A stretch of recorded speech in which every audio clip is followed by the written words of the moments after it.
여러분들 여행 많이 다니시죠? 신영복 선생님 얘기는 자기가 여행을 다녀본 것 중에 어려운 여행이 있었다. 그 첫 번째 여행이 머리에서 가슴까지 오는 여행이었다 라는 말씀이세요. 머리에서 가슴까지 오는 여행이 진짜 멀었다. 그 얘기는 우리가 생각하는 머리는 굉장히 합리적인 거잖아요. 머리 좋다 할 때 그 좋다의 머리예요. 지식, 그리고 내가 경험했던 것들, 내가 아는 것들, 기존의 여러 가지 관습이나 제도나 이런 것에서 내가 터득했던 것들, 그게 머리잖아요. 자, 가슴은 뭘까요? 느끼는 거잖아요. 사람하고의 관계부터 시작해서 때로는 뜨겁고 때로는 차갑고 뭐 이런 것들이잖아요. 그래서 머리에서 가슴까지 올 때가 굉장히 멀을 때요. 근데 이것보다 더 먼 여행이 하나 남아있더래요. 그게 가슴에서 다리 끝까지 가는 여행이었다. 다리 끝이 뭘까요? 실천이죠. 현장입니다. 그러니까 선생님이 아무리 학생들한테 그리고 당신 주위분들한테 당신이 갖고 있는 모든 경험을 얘기를 해도 가슴까지는 받아들이셨대요. 많은 분들이. 근데 문제는 실천이죠. 결국 우리가 오늘 여기에 사는 것도 결국에는 현장에서 가슴으로 가고 가슴에서 머리로 가는 과정이라고 저는 생각을 해요. 거꾸로 여기 와서 하시는 분들은 강의하고 여러분들하고 논의하시는 분들은 이론적으로 많이 하세요. 저도 우리 교수님도 이론적으로 많이 하시는데 다 좋은데 그게 우리하고 뭐가 관련되지? 그 다음 뭐 어떤 걸 해내는 거 다 하고 좋은 얘기 많은데 그럼 우리는 어떤 걸 거? 뭐 이런 얘기잖아요. 그러니까 어떤 걸 거냐에 대한 거를 오늘은 얘기하는 시간입니다. 심각하게 지구 환경 여러분 안전하신가요? 계획입니다. 여기에서 여러분 안전하신가요? 지금 허리케인 최근에 나오는 태풍들은 뭐 역대 최대 다 이런 얘기 새로 나오잖아요. 플로리다에 지금 오는 허리케인도 뭐 미국 역사상 뭐 최대였고 한 보름 전에 제주에 왔다가 이제 스쳐간 흰남노 역대급 태풍이라는 얘기를 최근에 많이 듣잖아요. 왜 그게 역대급이라는 게 최근에 더 많이 느끼는 거예요. 그리고 불을 한 번 나면 뭐 난리가 아니죠. 그래서 저도 이번에 처음으로 재난지원금 받아봤습니다. 여기 지역구 의원이 그거 국가에다가 얘기해가지고 특별 재난지원금 선포를 했는데 저희 아파트 사람들 다 싫어해요. 거의 다. 집주인들은 싫어하더라고요. 왜? 공식화된 거잖아요. 여기는 홍수가 나는 지역이다. 국가가 인정해버린 거잖아요. 지금까지 특별 재난지역 안 가져갔거든요. 서초동이 물에 잠겨도. 이제는 뭐 아파트 가격이 오르는 게 떨어지겠죠. 상당수 적게 오르겠죠. 올라도. 예를 들면. 아무튼 그런 것까지 생각하시고 이게 뭘까요? 저희 원숭이 두 창입니다. 그러니까 동물하고 사람하고의 관계가 결국은 지금 우리가 했던 코로나와 관련된 것도 이 동물하고 사람하고의 관계에서 그러니까 균형이 깨지기 시작하는 것들이죠. 기존의 동물하고 같이 인간이 공존, 공생하던 그런 것들에서 이제는 그 균형이 깨지기 때문에 결국은 이러한 기후변화도 나오는 거고 원숭이 두창이나 코로나와 관련된 것도 나오는 거고 근데 문제는 앞으로 이런 건 더 강화될 거라는 거죠. 그래서 더 겁이 나는 거죠. 그렇죠?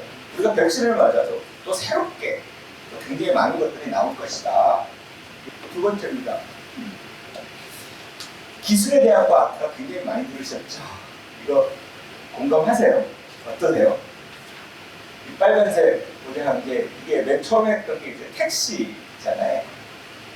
택시하고 그리고 자기 개인용 차량을 가지고 출퇴근용에는 공용으로 쓰겠다. 예전에 카풀이라는 거 많이 했잖아요. 그거를 이제 정식으로 인정을 못하겠다는 거죠.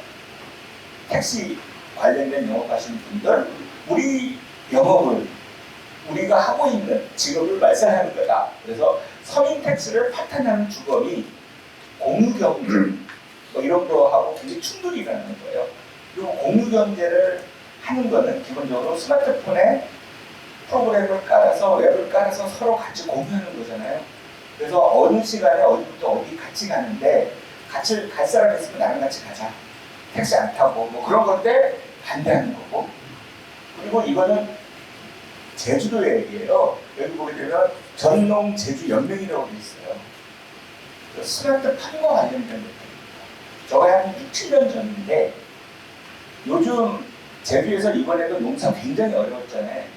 한농도 때문에 어디 저 애정에 마늘 농사 굉장히 힘드셨잖아요. 물만 내려가지고 여기 김영 월정에 당근 농사 굉장히 거의 망치는 경우도 많잖아요. 그러니까 앞으로 날씨는 계속 이렇게 될 거니까 그럼 이거 어떻게 대책할 거냐? 그럼 스마트 팜이라는 걸로 해가지고 아예 그린하우스로 그 속에서 진짜 굉장히 좋은 얘기입니다. 기후에 우선 적응할 수 있고, 그리고 여기는 기본적으로 기계 영농을 기본으로 하잖아요. 그러니까 지금 농촌에 가서 보게 되면 할머니, 할아버지, 어르신들이 많잖아요. 젊은 친구는 그렇게 많지 않잖아요. 그러니까 기계농이면서 대규모 시설농으로 하니까 스마트팜 굉장히 좋다. 문제는 누가 하느냐에 대한 문제예요. 누가 주인이냐라는 것이죠. 그러니까 아까 이제 교수님도 앞에서 강의할 때 환경세가 주민의 동의하에라는 전제를 하셨어요.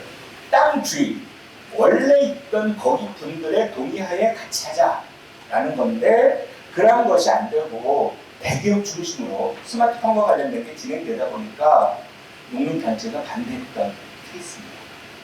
이건 뭘까요? 다 의사 선생님들이세요. 이제는 원격 치료를 반대하는 거였어요. 지금은 이번에 코비드-19에서 약간 허용을 했어요. 원격 치료가. 텀이에요. 바람 불어요. 비 와요. 헬기 못 떠요. 배 못 떠요. 그러면 거기 아프시고 돌아가셔야 됩니까? 안 되죠. 해저 케이블로 연결된 통신망이 있다면 웹 카메라를 그분한테 대는 거죠. 아픈 부위. 그 다음에 그분이 기본적으로 그 정도 아팠다면 그분이 그동안 했던 병원의 히스토리, 진료 기록서가 있잖아요. 진료 기록을 봐서 이분이 병은 어떤 거다. 그러면 의사가 당장 못 가면 거기에 있는 다른 분을 통해서라도 긴급 처방을 내려야 되잖아요. 그렇게 하려면 정확한 진단이 필요했고 그게 바로 원격 치료죠. 통신망 요즘 다 터지잖아요. 어디 가도 스마트폰 다니니까. 말 그대로 스마트폰으로 서로 한라산에 등산하다가도 갑자기 얼굴이 허해지고 팍 쓰러진 거예요. 예를 들면. 그럼 그 자리에서 어떻게 해야 돼요? 헬기를 불렀는데 마침 그날 한라산에 바람 많이 불었어요. 헬기 못 떠요. 그럼 스마트폰을 가지고 동영상으로 해야 되죠. 의사하고 통화하면서 의사가 그러면 그분 최대한 가까이 얼굴을 붙여달라. 갖다 대요. 그럼 물어봐요. 평소에 어떤 약 먹느냐? 지병이 뭐냐? 그럼 작은 소리라도 대답하면 그 옆에 있는 사람이 대답을 해요. 그러면 의사가 그러면 그 고무봉지를 가지고 얼굴을 씌우고 최소한의 호흡을 천천히 하게 해서 반복시켜라. 예를 들면 아니면 당근을 먹여라. 아니면 물을 먹여라. 이런 식으로 최소한의 지수를 해요. 그게 바로 통신망을 갖고 하는 거잖아요. 제가 그 경험을 했어요, 실은. 네, 제 와이프가 하다가 쓰러져가지고 그런 경우가 있습니다. 산에서. 그러니까 마찬가지. 근데 반대예요. 왜 그럴까? 얘기하는 거죠. 자, 마지막으로 민박입니다. 농촌의 민박 많이 하잖아요, 제주도. 제주도 펜션하는 분의, 농촌 지역에 가서 펜션하시는 분의 한 60, 70%는 원래 있던 땅 주인이나 집 주인이 아니지 않나요? 기지에 다 내려오신 분들이잖아요. 그러니까 문제는 저도 조청의 집이지만 저희 마을에 가도 빈집 진짜 많아요. 자식 키우고 어르신들 하다가 아무튼 공부 좀 한다는 녀석들은 다 소용없어요. 그러니까 어디 뭐 외국 간다 그러면 그 자식 포기해야 돼요. 그러면 안 돌아와요. 집에 빈집이 많아요. 그러니까 그 빈집들이 괜히 뭐 범죄의 소굴이 될 수도 있고 여러 가지 안 좋은 것도 있으니까 빈집을 어떻게 할 거냐를 가지고 고민하다가 그러면 빈집을 민박으로 한번 만들어보자. 그래서 뭐 10년 계약을 맺어가지고 어디에서 투자를 받아서 그 집을 안거래 방거래 고쳐서 10년 동안 계약을 해서 그거를 빌려주는 데가 있어요. 다자요라고 하는 제주도 친구예요. 그 친구가 이걸 해요. 근데 문제는 법에 안 맞는다는 거죠. 농촌에서 민박을 하려다 보면 그 집의 주인이 살아야 돼요. 지금 농촌에서 펜션 하시는 분들 주인이 거기 살잖아요. 근데 빈집을 가지고 임대해서 하게 되면 그 집주인은 다 지금 돌아가셨잖아요. 그럼 자식들이에요. 집주인은 상속이 됐잖아요. 근데 자식이 거기 안 살잖아요. 자식은 뭐 제주시 와서 살거나 아니면 뭐 육지에서 살거나 이러잖아요. 그러니까 그걸 극복하기 위해서 저런 것들을 하는 거죠. 그러니까 여기에 나와 있는 것들은 지금 법제도적으로는 안 맞고 서로 이해관계 당사자들 그게 충돌되는 거예요. 그러니까 이런 것들을 어떻게 합의할 것이냐 기술적으로는 거의 완벽하다는 거죠. 기술적으로는 예전에 없었던 새로운 비즈니스도 되고 다양한 것들이 나오는데 이걸 어떻게 우리가 조정할 수 있는 상호 합의를 만들어낼 것이냐가 굉장히 중요하다라는 것이고요. 오늘 아침에 서울시 지하철이라고 얘기도 못하겠어요. 이제는 이거 없어요. 예전에는 이것도 있고 이것도 있었는데 이제는 다 스마트폰입니다. 여러분들 버스 한번 타보세요. 거의 다 스마트폰 보잖아요. 서로 누가 옆에 탔는지도 몰라요. 다 이런 거예요. 그리고 저 옆에 거는 메타버스라고 하는 가상현실이에요. 지금 우리가 사는 실생활에 대한 현실뿐만이 아니라 우리가 머릿속에서 상상하는 가상현실에 대한 것까지 가상현실이 되고 여기에 내가 주인공이에요. 이게 제 아바타예요. 내가 이 속에 가서 지금 모든 생활들을 하는 거예요. 여러분 한 30년, 뭐 20년, 30년 된 것 같은데 제가 봤던 영화 중에 이노스페이스라고 하는 영화 혹시 생각나세요? 이노스페이스. 그러니까 스페이스라는 건 공간이라는 얘기잖아요. 이너라는 얘기는 속이잖아요. 그러니까 내 혈관 속에 내가 우주선을 타고 내 혈관 속을 타고 다니는 거예요. 영어로 만들어졌던 겁니다. 그래서 내 몸에 있는 모든 내 건강 상태를 파악을 했었어요. 이노스페이스라는 걸. 그래서 그게 지금 가능하다는 얘기예요. 내 아바타가 내 몸속에 들어가서 나의 건강, 나의 컨디션 상태를 파악을 해서 그거를 정상적으로 만들다거나 이런 것들이 가능합니다. 결국 기술적인 것들이고 이거에 대한 모든 정보는 뭘로 하죠? 여러분들이 갖고 있는 스마트폰입니다.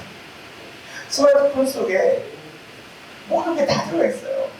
정보부터 시작해서 지식, 여러분들 서로 이제 알고 싶은 것들, 기술도 있고 실질적으로 여러분들이 활용할 수 있는 스마트폰까지 있다는 것이죠. 그러면 거꾸로 이 세 가지에 대한 기후적인 거에 대한 것도 공감하고 기술적인 것도 내가 오케이. 이제는 내가 웹도 알고 내 스마트폰으로 내가 사진 찍어서 내 며느리, 내 친구한테 사진 보낼 수 있고 그리고 동영상도 응급하면 내가 아는 병원장한테 내가 쓰러지면서 동영상으로 틀어서 나 지금 다 죽어지키요 라고 얘기할 수 있을 거리가 되고 그리고 심지어 메타버스와 관련된 나의 아바타까지도 여러분들이 만들 수 있다라고 이제부터 봅시다. 하면 되니까요. 어디서 배우면 되죠. 어렵지 않아요. 예를 들면 아까 제가 저 맨 뒤에 앉아서 구글이라는 거 있잖아요. 미국 구글을. 이거는 책이 없는 겁니다. 아까 한 30분 전에 한 거예요. 구글링을 딱 해서 제주물 한번 쳐봤어요. 구글이라고 하는 거는 전 세계에 있는 모든 웹사이트나 기사나 이런 것들에 대한 검색 엔진이잖아요. 그래서 내가 이미지로 해서 구글의 제주물이라고 치면 이렇게 나와요. 그다음에 저 맨 끝에는 신재생 에너지. 그러니까 지금 제주에서 일어나고 있는 신재생 에너지와 관련된 사이트예요. 그래서 제주물이라고 딱 치니까 이렇게 나와요. 삼다수, 지하수, 제주도 물 부족 섬. 제주도 물 많은 거 아니에요? 대한민국 전체가 물 부족 국가입니다. 제주도도 물 부족 섬이 나와요. 결국은 이 얘기잖아요. 그 다음에 제주개발공사, 뭐 삼다수, 어저께 이제 우리 박 박사가 얘기했던 제주 물 스토리, 돈내고 원앙 폭포, 뭐 정건 폭포, 뭐 이런 것들에 대한 소개. 그래서 어떻게 하면 물 공급 중단 우려에도 오히려 이거는 용안해서 파는 거예요. 그러니까 지금 물이라고 하는 게 부족할 것 같긴 하다. 그럼 현재 이루어지고 있는 비즈니스는 생수해서 파는 거구나. 떠서 파는 거잖아요. 떠다가 파는 거구나. 그 정도에 대한 비즈니스고 요거는 어떻게 하면 제주에 있어서 다양한 물과 관련된 스토리를 만들어서 보존 및 활용을 할 것이냐에 대한 얘기. 그 다음에 요 가운데 있는 게 어제 박 박사가 얘기했던 지하수 연구센터에서 지금 하고 있는 연구들입니다. 보게 되면 수자원 관리 종합대책, 지하수 관축망, 또 세 번째가 물의 공급적 가치 실현을 위한 교육 홍보라고 되어 있습니다. 그렇죠? 지금 현재 나오고 있는 제주의 가장 심각한 물과 관련된 것들이 이것입니다. 그리고 또 하나는 제주의 모든 통계를 보거나 설문조사를 하게 되면 제주의 제일 어려운 문제를 세 가지를 얘기합니다. 환경 문제, 그 다음에 물 문제, 하나가 폐기 문제, 그리고 에너지 문제까지 나옵니다. 근데 여러분들 에너지가 간단한 사이트거든요. 여기서 여러분들 전기자동차 타고 계신 분들 계시잖아요. 제주 전기자동차 몇 개인지 딱 나와요. 오늘 30분 전까지 하려면 27,224대입니다. 제주 전기자동차. 그리고 전기차 충전기 있죠. 충전기 몇 대냐? 2438대입니다. 이건 제주도청에서 1시간 단위로 정도로 계속 업데이트하는 정도예요. 신재생 에너지. 현재 제주에서 쓰고 있는 에너지 전체량이 얼마냐? 61만 킬로와트입니다. 그러니까 평균적으로 보게 되면 제주 인구가 70만이라고 할 때 1인당 1킬로와트. 그럼 70만이면 70만 킬로와트잖아요. 근데 지금 필요한 거는 61만 킬로와트. 근데 이게 전력 때문에 이게 팍 올라가요. 왜요? 모든 사람들이 집으로 가잖아요. 관광객들이 호텔로 가잖아요. 호텔에 가면 제일 먼저 하는 거죠. 불 켜고 에너지 쓰는 거죠. 근데 제주는 도리어 낮에가 이게 적어요. 근데 육지는 거꾸로죠. 육지는 모든 생산활동이 공장에서 이루어지고 집에서 이루어지잖아요. 그러니까 낮에가 제일 에너지가 많이 쓰는데 제주는 거꾸로 저녁에 제일 많이 씁니다. 그리고 제주에서 일어나는 지금 61만 킬로와트 중에서 신재생 에너지가 얼마냐? 38%. 어마어마한 겁니다. 대한민국의 평균 6%밖에 안 돼요. 신재생 에너지인데 제주는 38%예요. 그 중에 풍력, 태양광이 대부분이죠. 231만 메가와트고 풍력은 2메가와트밖에 안 되잖아요. 제가 왜 이 얘기를 하는가 하면 앞에서 우리가 맨 첫 번째 슬라이드가 뭐였죠? 기후온난화에 대한 문제였죠. 기후온난화를 극복하기 위해서 제일 많이 하는 게 신재생 에너지하고 전기차입니다. 이미 대한민국 전체에서 제주는 이거에서 대한민국을 대표를 하고 있어요. CO2에 대한 문제, 기후온난화에 대한 것을 대표를 하고 있고 그 중에 제주에서도 이번에 추천해서 여러분들하고 같이 하고자 하는 게 바로 농담에서 시작하자 그 얘기였어요.